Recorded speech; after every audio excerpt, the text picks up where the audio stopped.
नमस्कार दोस्तों, social media पर बहुत तेजी से शेयर की जा रही इस वीडियो को तो अब तक आप जरूर देख चुके होंगे। मैं आज आप लोगों को ये जरूरी बात बताना चाहता हूँ कि इस बार सिर्फ सैनिक जवाब नहीं, दो तरफा जवाब हो और उसमें नागरिक जवाब भी हो। इस वीडियो में सोनम वांगचुक जो एक एजुकेशनलिस्ट, इनोवेटर और एनवायरमेंटलिस्ट हैं, वो सारे इंडियंस को ये मैसेज दे रहे हैं कि अब समय आ गया है कि हम सब मिलके चाइना को एक मुंहतोड़ जवाब दें, सिर्फ बुलेट से नहीं वॉलेट से भी। उत्तरी, ये तो वही है यार, 3 इडियट्स वाले। अरे वाह, इनको तो तू झट से पहचान गया। सर मैं तो आमिर खान का बहुत बड़ा फैन हूँ, बहुत बड़ा फैन। मुझे पता है 3 इडियट्स का उनका रोल इन्हीं पे बेस्ड था। पर तुझे शायद नहीं पता होगा कि जो स्कूल 3 इडियट्स में दिखाया गया है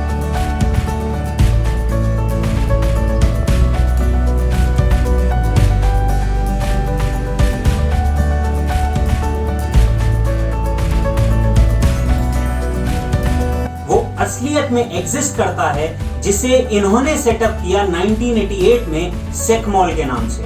और इसका कैंपस भी इन्होंने अपने हाथों से डिजाइन किया, जिसमें कुकिंग, हीटिंग और लाइटिंग के लिए फॉसिल फ्यूल्स का यूज न करके सिर्फ यूज होता है सोलर एनर्जी का। फिर इन्होंने 1994 में सरकार और कई सारे सिविल सोसाइटी ऑर्गेनाइजेशंस के साथ मिलकर शुरू किया ऑपरेशन न्यू होप, जिसका टारगेट था एजुकेशनल सिस्टम में रिफॉर्म्स लाना। इतना ही नहीं, इन्होंने लद्दाख डेजर्ट में पानी की कमी को देखते हुए इन्वेंशन किया आइस ट्यूब टेक्निक का, जिसमें आर्टिफिशियल ग्लेशियर्स बनाए जाते हैं ताकि बर्फ को लंबे समय तक पिघलने से बचाया जा सके और उस पानी को यूटिलाइज किया जा सके गर्मियों में। सर आपको बड़ा पता है इनके बारे में। सच बताऊं तो मैं तो पहले से ही उनके इनोवेटिव कामों का बहुत बड़ा फैन हूं, और इसीलिए जब कल उन्होंने चाइनीज प्रोडक्ट्स को बॉयकॉट करने का आह्वान किया तो मुझ में भी बड़े इमोशन जग गए कि अब से मैं कोई भी चाइनीज प्रोडक्ट नहीं यूज करूंगा।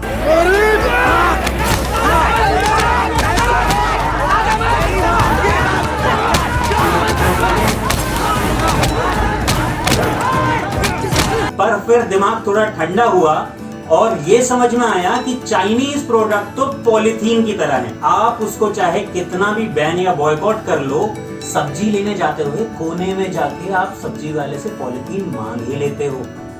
अरे कहना क्या चाहते हो? आसान भाषा में समझाऊं तो जो बात कल सोनम वांगचुक ने कही वो आइडियली तो बहुत ही बढ़िया है कि अगर इंडिया चाइना का मुंहतोड़ जवाब देना चाहता है तो अब समय आ गया है कि इंडिया के लोगों को भी चाइनीज प्रोडक्ट्स को बॉयकॉट करना पड़ेगा, ताकि अब हम चाइना का जवाब सिर्फ बुलेट से नहीं वॉलेट से भी दें और चाइनीज इकोनॉमी का भट्टा बैठा दें। इतनी बुद्धि नहीं है तुम्हारे पास? कैसे दिखने के लिए बनाया था तुमने मुझे यहाँ पे?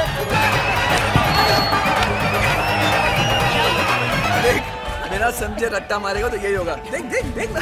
और इसी को देखकर मेरे मन में सवाल आया कि ये चाइना का डर नया तो नहीं है, तो फिर हम इतने सारे चाइनीज प्रोडक्ट्स खरीदते क्यों हैं? Very good question, but your question hurt me. It's paining me. और इसका बड़ा सीधा साधा आंसर है Why Dada? Why? This is business. This is my sweat. I know, but I did business. Shut up. Business. क्योंकि Chinese product हमें बहुत सस्ते में बहुत अच्छी क्वालिटी प्रोवाइड कर पाता है। इसका सबसे बढ़िया एग्जांपल है स्मार्टफोन कंपनीज का। आप मुझे बता सकते हो कि जब आप ये फोन ले रहे थे तो आपने इसके कैमरे का मेगापिक्सल, इसकी स्क्रीन का साइज और इसकी कॉस्ट देखी, या ये देखा कि ये कौन सी कंट्री में बना हुआ है? दोस्तों, आंसर बड़ा सिंपल है। अगर हम ये देख रहे होते कि ये कौन सी कंट्री में बना हुआ है तो आज चाइनीज कंपनी हमारी स्मार्टफोन बिजनेस का 51% मार्केट शेयर नहीं ले रही होती, और हमारे देश में माइक्रोमैक्स, कार्बन और लावा जैसे फोन बड़े धड़ल्ले से बिक रहे होते। सर अब तक नहीं किया तो क्या हो गया, अब कर लेंगे। चाइनीज इकोनॉमी को डुबा ही देंगे। काश हम ऐसा कर पाते।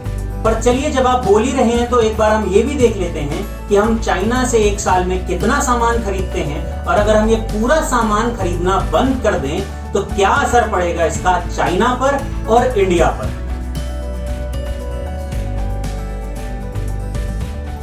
दोनों देशों के बीच 2019 में हुए ट्रेड की टोटल वैल्यू थी $90 बिलियन। इसमें से अगर देखा जाए तो इंडिया ने सामान मंगाया $73 बिलियन का और चाइना को सामान बेचा $17 बिलियन का। इसका मतलब हर साल हमने चाइना की पॉकेट में $56 बिलियन डालें। मतलब अगर चाइना से हम सारा सामान मंगाना बंद कर दें तो हर साल उसको मिलने वाली $56 बिलियन की पॉकेट मनी हम बंद कर देंगे। बस फिर तो डूब गई चाइना। रुको जरा, सब्र करो। तो ये जान के आपको बड़ी खुशी होगी कि चाइना का एक साल का एक्सपोर्ट होता है $2,500 बिलियन का। तो मतलब अगर हम $56 बिलियन चाइना की जेब में डालना बंद भी कर दें तो उसे बहुत ज्यादा फर्क नहीं पड़ने वाला। और चलिए देखते हैं दूसरी तरफ इसका इंडिया पर क्या असर पड़ सकता है।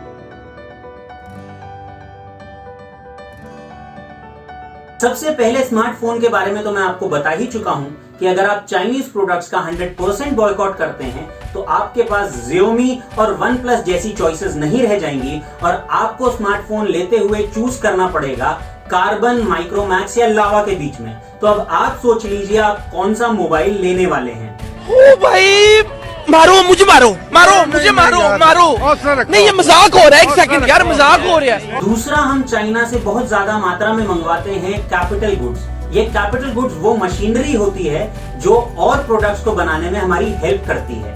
अब आप ही बताइए, अगर हम मशीनरी मंगाना ही बंद कर देंगे तो हम आत्मनिर्भर कैसे होने वाले हैं?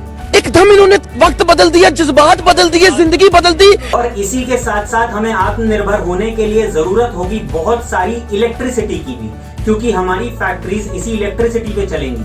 पर आपको जानकर ये बहुत ज्यादा हैरानी होगी कि हमारे 80% इलेक्ट्रिकल इक्विपमेंट्स भी चाइना से ही इंपोर्ट किए जाते हैं। क्या मतलब?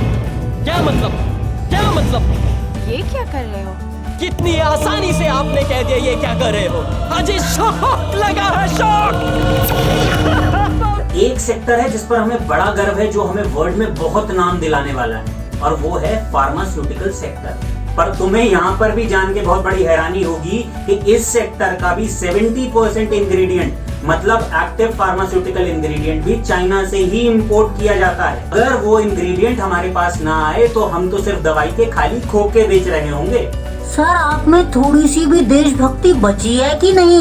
देखिए, यहाँ पर मैं ये नहीं कह रहा हूँ कि इंडिया को चाइनीज प्रोडक्ट्स को बॉयकॉट नहीं करना चाहिए, पर मैं सिर्फ ये कह रहा हूँ कि इस बात का सिर्फ एक ही तरीका है, और वो है चाइनीज प्रोडक्ट से भी चीप ऑल्टरनेटिव इंडियन कंज्यूमर्स को प्रोवाइड करने का। जब तक हम ये नहीं कर पाएंगे तब तक ये चाइनीज प्रोडक्ट्स भी हमारी जिंदगी के पॉलिथीन बनकर रह जाएंगे, जिनको हम चाहे कितना भी बैन और बॉयकॉट कर लें, हम सब्जी वालों से उनको मांगने से नहीं रुकेंगे।